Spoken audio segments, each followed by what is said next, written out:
الله يا الله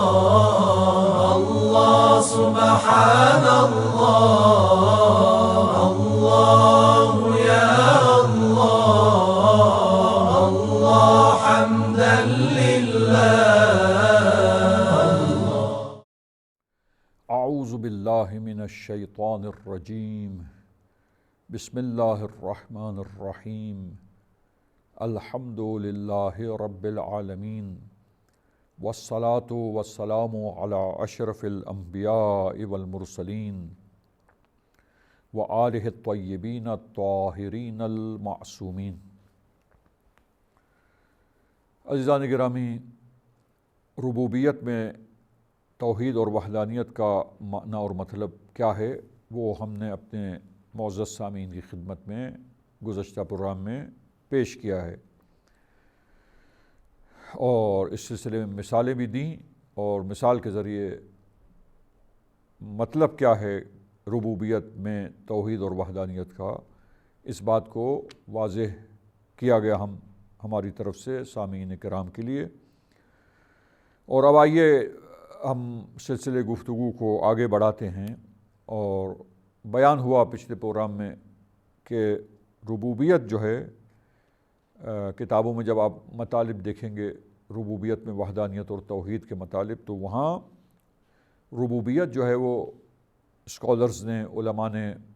مفکرین نے بیان کیا ہے کہ ربوبیت یا تکوینی ہوتی ہے یا ربوبیت تشریعی ہوتی ہے. یہ ٹرم یا ٹرمینولوجی اور یہ اصطلاح جو کتابوں میں ہم پڑھتے ہیں، آئیے پہلے ہم دیکھیں کہ یہ ٹرم اور یہ ٹرمینولوجی اس کے میننگ اور اس کے معنی کیا ہیں، اور اس کے مطلب کو واضح کریں. اور اس کے بعد جب یہ مطلب روشن ہو جائے گا آج کے پروگرام میں، تو تسلسل میں انشاءاللہ اگلے پروگرام میں سلسلے گفتگو جب جاری رہے گا انشاءاللہ، تو اس میں ہم دونوں کو، یعنی ربوبیت تکوینی میں توحید اور وحدانیت کا عقیدہ، اس کے لیے دلائل کیا ہیں، اور پھر اس کے بعد انشاءاللہ اسی طرح سلسلے گفتگو کو جاری رکھتے ہوئے ربوبیت تشریعی میں وحدانیت اور توحید کے دلائل اور دلیلوں کو آپ کی خدمت میں پیش کیا جائے گا. البتہ اختصار مطلوب ہے، اور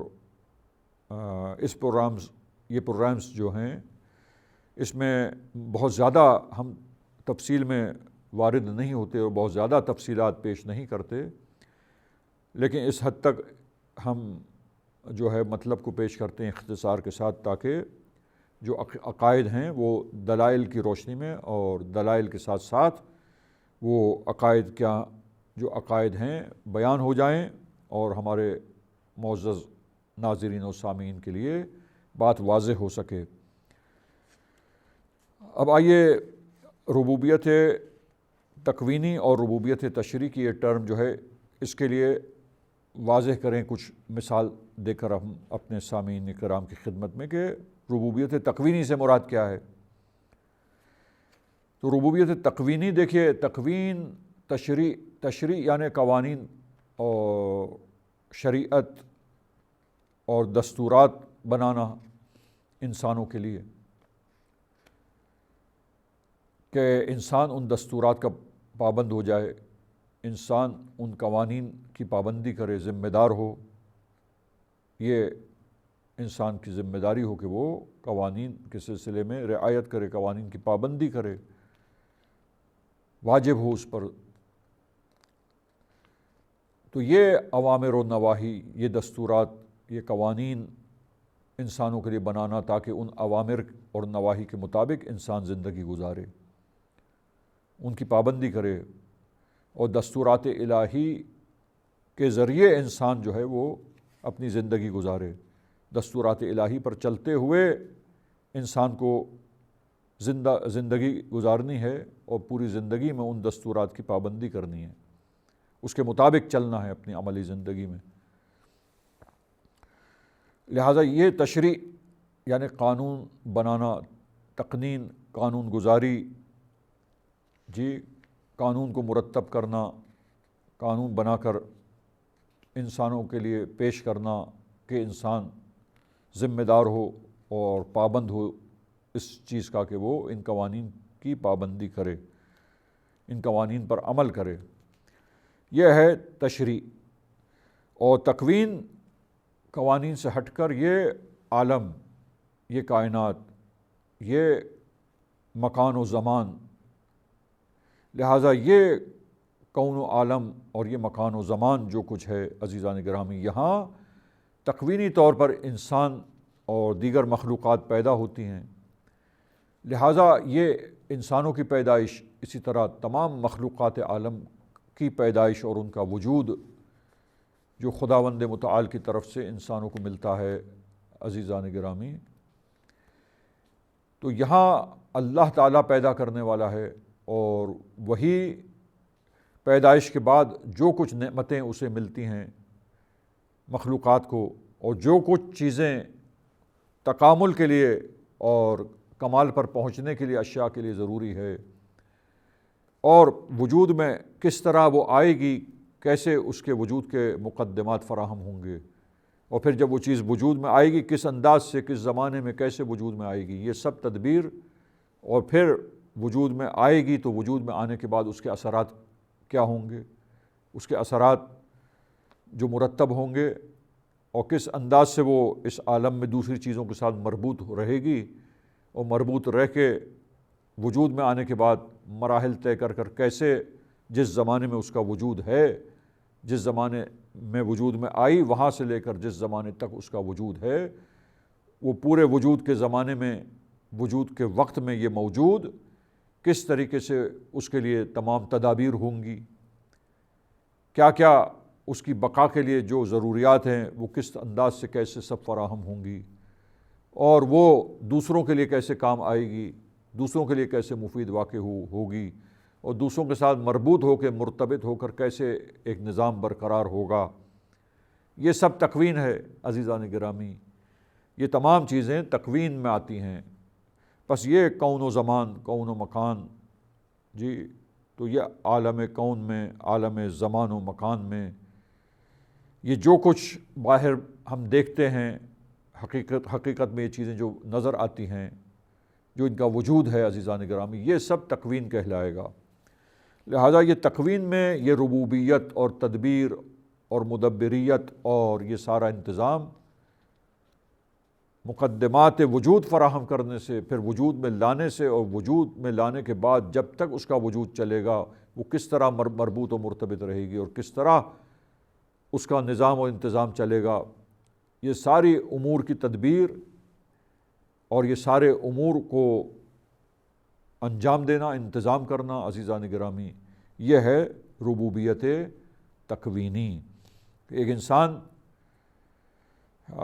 کے لیے جب پیدائش ہے تو پیدائش کے مقدمات ہیں، یعنی ظاہری اسباب ہے، ماں باپ، تو بھائی کن ماں باپ کے گھرانے میں، کس گھرانے میں ہو، کس ماں باپ کے ذریعے ایک انسان کا وجود اس دنیا میں ہوگا، بس یہ سارا انتظام، یہ تدبیر اللہ تعالیٰ کی طرف سے ہے، بس یہ ربوبیت تکوینی ہے۔ اور پھر 9 مہینے میں کیسے شکم مادر میں مختلف مراحل طے کرتے ہوئے جنین کامل ہوگا، اور کامل ہونے کے بعد کس طرح شکم مادر سے پیدائش ہوگی، اس کی دنیا میں آئے گا، اور دنیاوی حیات جب دنیا میں شکم مادر سے آ گیا، اب یہاں دنیا میں آنکھ کھولنے کے بعد اس کو رزق کیسے ملے گا، شیر مادر سے اس کے لیے رزق اللہ نے فراہم کیا، اور پھر جیسے کچھ عرصہ گزرا، غذائیت میں دیگر غذائیں اس کے لیے اللہ نے سب کچھ فراہم کیں، اور آپ دیکھتے جائیے کہ ایک انسان کی زندگی اس حیات دنیاوی میں کس طریقے سے دوسرے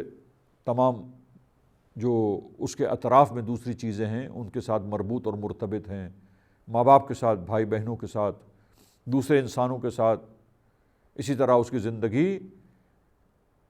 انسانوں سے ہٹ کر دوسری چیزوں کے ساتھ، طبیعت کے ساتھ اس کا رشتہ، طبیعت کی جو اشیاء ہیں ان کے ساتھ اس کا رابطہ، اور وہ کیا کر رہا ہے دوسری چیزوں کے ساتھ، کس اخلاق سے اس کا اخلاق کیسا ہے، کس طریقے سے وہ پیش آ رہا ہے۔ تو عزیزان گرامی، اب اس کے لیے جو نعمتیں فراہم ہونا ہے اور جس طریقے سے اسے جسمانی اور فکری تکامل کے مراحل طے کرنا ہے، اور ان چیزوں کے لیے جو کچھ ضروریات ہیں اس کا فراہم کرنا، کیسے، کہاں سے، کس انداز سے، یہ سب ربوبیت کہلاتی ہے اور تدبیر کہلاتی ہے، انتظام اور سنبھالنا۔ تو یہ مدبریت، یہ تدبیر، یہ ربوبیت عزیزان گرامی، توجہ فرمائیے کہ یہ تکوین کی مثالیں ہیں جو ہم نے آپ کی خدمت میں پیش کی ہیں، لہٰذا یہ ربوبیت تکوینی ہے عالم کی۔ اب ربوبیت تشریعی یہ صرف باشعور مخلوقات کے لیے ہے۔ باشعور مخلوقات جن کو اللہ نے شعور کی نعمت دی ہے، اب جس انداز سے، جس حد تک، اسی لیے کہا جاتا ہے کہ جنوں کے لیے بھی، وہ بھی مکلف ہیں، ان کے لیے بھی تکلیف ہے عزیزان کرام، وہ بھی ذمہ دار ہیں اللہ کے قوانین کی پابندی کرنے کے سلسلے میں۔ لہٰذا آپ دیکھیں کہ ذی شعور جو بھی مخلوق ہے عزیزان گرامی، ان کے لیے اللہ نے قوانین اور ضوابط بنائے ہیں۔ لہذا ان کے لیے قوانین اور ضوابط بنانا اور ان کے لیے دستورات کو مرتب کرنا کہ جن دستورات پر چلتے ہوئے، جن دستورات کی پابندی کرتے ہوئے اور جن قوانین پر عمل پیرا ہوتے ہوئے جو ہے ہر مخلوق جو ہے وہ کمال تک پہنچتی ہے، اور کمال کے راستے کو طے کرتے ہوئے، کمال کے مراحل طے کرتے ہوئے اپنے نقطہ عروج کی جانب پہنچتی ہے۔ تو اب آپ دیکھیے کہ یہاں تشریعی طور پر جو ہے باشعور جو مخلوقات ہیں، انہی کے سلسلے میں ربوبیت تشریعی جو ہے وہ آ سکتی ہے، اور وہ چیزیں جو باشعور نہیں ہیں، شعور نہیں رکھتی، ان کے لیے ربوبیت تشریعی نہیں، ان کے لیے قوانین نہیں ہے۔ اللہ نے پتھر کے لیے قوانین، مٹی کے لیے قوانین نہیں بنائے ہیں، لکڑی کے لیے قوانین نہیں بنائے کہ لکڑی قوانین کی پابندی کرے۔ جی تکوینی طور پر جو کچھ جس چیز کے اثرات ہیں، وہ اثرات اس شے کے ساتھ اللہ نے پیدا کی اور وجود میں لایا ہے پروردگار عالم اس سارے نظام کو، وہ ربوبیت تکوینی ہے۔ لیکن ربوبیت تشریعی قوانین بنانا اور پھر ان قوانین کا پابند کرنا عزیزان گرامی، اور قوانین پر چلنے کا حکم دینا، اوامر و نواہی، یہ تمام چیزیں عزیزان گرامی، دستورات، اوامر و نواہی، قوانین، یہ تمام چیزیں یہ ربوبیت تشریعی ہے۔ لہٰذا یہ اوامر و نواہی یہ اللہ کی ذات میں منحصر ہیں استقلالی طور پر، یعنی صرف اور صرف رب تشریعاً اللہ تعالیٰ ہے۔ بس یہ قانون گزاری اور قوانین و ضوابط کا بنانا اور ان دستورات کو مرتب کرنا، یہ سب و سب منحصر ہے پروردگار عالم کی ذات میں عزیزان گرامی، اور یہ ہے ربوبیت تشریعی کا عقیدہ۔ لہٰذا مثالوں کے ساتھ عزیزان گرامی ہم نے آپ معزز سامعین کی خدمت میں یہ واضح کرنے کی کوشش کی آج کے پروگرام میں کہ ربوبیت تکوینی کسے کہتے ہیں، کیونکہ یہ دو ٹرم آئی ہیں اور کتابوں میں اس کا ذکر کیا گیا ہے، اور جب علماء اور اسکالرز کی کتابیں آپ عقائد میں، علم کلام میں جب مطالعہ کریں گے عزیزان گرامی، تو یہ دو ٹرم اب آپ سامعین کرام کے لیے روشن ہو گئی، واضح ہو گئی کہ ربوبیت تکوینی کسے کہتے ہیں اور ربوبیت تشریعی کسے کہتے ہیں۔ اور ربوبیت تکوینی میں بھی ہم وحدانیت کا عقیدہ رکھتے ہیں اور توحید در ربوبیت تکوینی کے قائل ہیں اور معتقد ہیں عزیزان گرامی۔ اور اس کا مطلب کیا ہے؟ پس روشن ہو گیا کہ عالم کون میں اور یہ زمان اور مکان میں عزیزان گرامی یہ جو کچھ بھی موجودات ہے اور ان کی تدبیر اور انتظام ہے اور ان کی پرورش اور ان کو پالنا ہے، یہ سب کچھ ربوبیت یہ منحصر ہے استقلالی طور پر اللہ تعالیٰ کی ذات میں۔ اور اسی طریقے سے ربوبیت تشریعی جو باشعور مخلوقات کے لیے ہے، جو شعور اور عقل رکھنے والی مخلوق کے لیے ہے، لہٰذا عقل رکھنے والی مخلوق میں سب سے پہلے اشرف المخلوق انسان کہ جہاں پر ہم شعور کی بات کرتے ہیں، جو نعمت اللہ نے عطا کی ہے، وہ شعور اس منزل پر ہے کہ انسان اشرف المخلوقات قرار پایا ہے۔ لہٰذا عقل رکھنے والا یہ مخلوق انسان، اور اسی طرح انسان کے بعد جنوں کی بات ہے کہ جنوں کے لیے بھی یہی چیز ہے۔ تو ذی شعور مخلوقات کے لیے اللہ تعالیٰ نے قوانین بنائے ہیں، اور یہ قوانین بنانا اور اوامر و نواہی کرنا، یہ سب کچھ یہ ربوبیت اور یہ تدبیر قوانین بنانے کی اور دستورات مرتب کرنے کی اور حکم کرنے کی اور اوامر و نواہی کی، یہ سب اللہ تعالیٰ کی ذات میں منحصر ہے، اور یہی معنی ہے توحید در ربوبیت تشریعی کا عزیزان گرامی، کہ ربوبیت تشریعی میں وحدانیت ہے، اور وہ اللہ تعالیٰ تنہا جو ہے وہ ربوبیت تشریعی رکھتا ہے۔ تشریعاً رب ہے، قانون گزاری کے لیے وہی پروردگار شائستہ اور لائق ہے، اور وہی امر و نہی کا حق رکھتا ہے، اور وہی امر و نہی اپنی مخلوق کو کر سکتا ہے۔ استقلالاً وہی پروردگار رب ہے تشریعاً، اور قانون بنا کر ذی شعور مخلوق کے لیے ان کو پابند کرتا ہے، ذمہ دار کرتا ہے، تاکہ وہ اپنی سعادت کے لیے اور تکامل کے لیے ان قوانین کی، ان دستورات کی پابندی کرے۔ وہ اس سلسلے میں ذمہ دار ہیں۔ آج کے اس پروگرام میں عزیزان گرامی روشن ہو گیا ربوبیت تکوینی اور ربوبیت تشریعی کی دو اصطلاح کا مطلب اور مفہوم۔ انشاءاللہ سلسلے گفتگو کو اگلے پروگرام میں ہم یہیں سے آگے بڑھائیں گے۔ وصلی اللہ علی محمد وآلہ الطاہرین۔ اغفر لنا ذنوبنا وارفع البلاء